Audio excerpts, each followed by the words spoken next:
Okay, Laramie, you know that in my heart of hearts, every single one of our presenters tonight is a total rock star. Our next presenter, Miguel Chen, is a literal rock star. I mean, he's actually a rock star. He's a literal punk rock star. Miguel is the bass player for the long-running punk rock band, Laramie's beloved Teenage Bottlerocket. Band tours have taken Miguel all over the region, the nation, and the world. He is also a meditation practitioner, a yoga instructor. Recently, he became the owner of Blossom Yoga Studio right here in town. Yeah. Miguel appears throughout the media, both for his punk rock brilliance and now, too, for his yoga expertise. He's been in the Shambhala Sun, PunkNews, Full Contact Enlightenment, LionsRoar.com, Modern Vinyl, Chris Grosso's MindPod podcast, and countless Teenage Bottlerocket press pieces. The world loves Miguel, and tonight, Laramie, you get him all to yourself. His talk is called I Want to Be Well, Mindfulness, and Punk Rock. Please welcome Miguel Chen.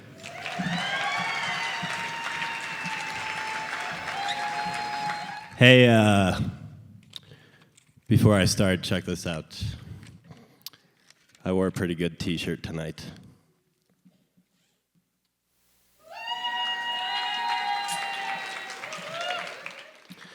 That's my buddy Brandon.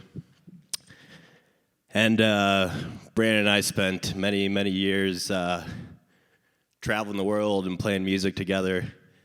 And every time we would start a song for the last decade plus, Brandon would count me off with a 1, 2, 3, 4.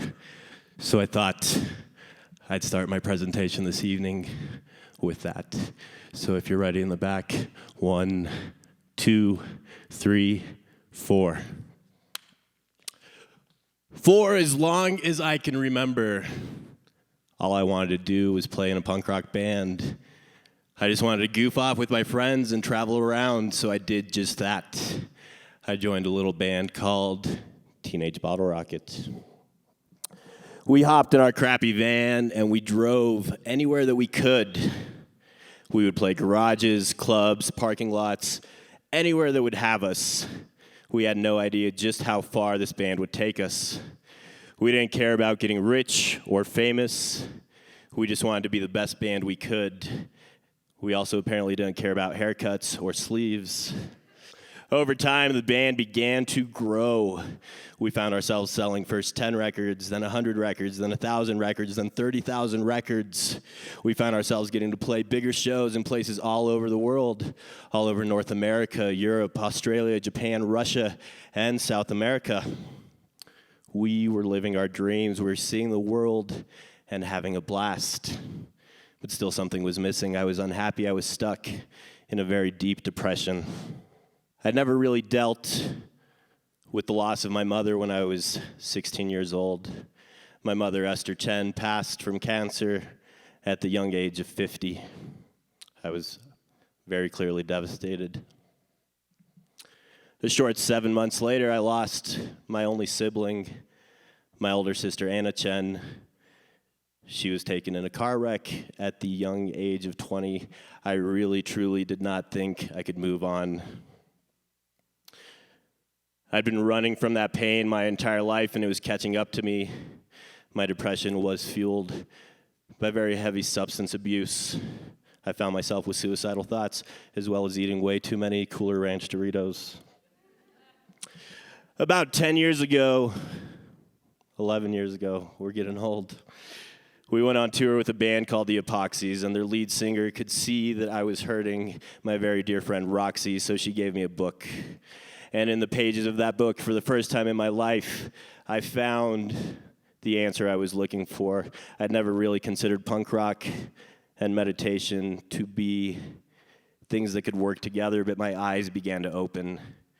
I began to sit quietly in meditation anywhere I could, in dirty backstages, in crappy hotel rooms, in parking lots, in the van, and something started to happen.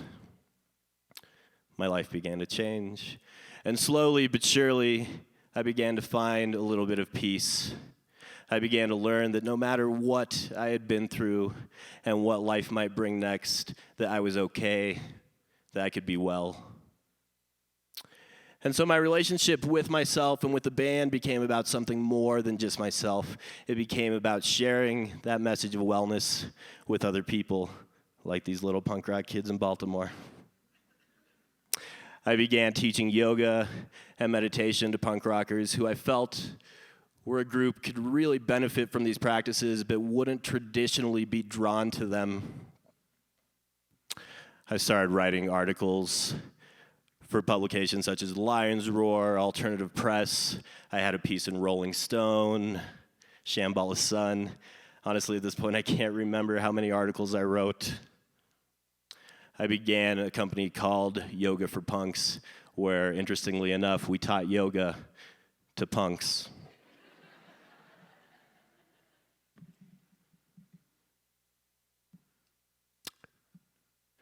That eventually led to me buying Blossom Yoga here in Laramie, which has been just a huge blessing. And then I signed a book deal with Wisdom Publications, also a huge blessing. And I consider them both an opportunity for myself to teach the things that I've learned and to spread my message across the world. These days I find myself happier than I've ever been in my entire life, even before I started losing those people I cared about. And I owe that all to one friend who believed in me. And so now I see it as my duty to show other people that they too can believe in themselves. So my friends, may you be well.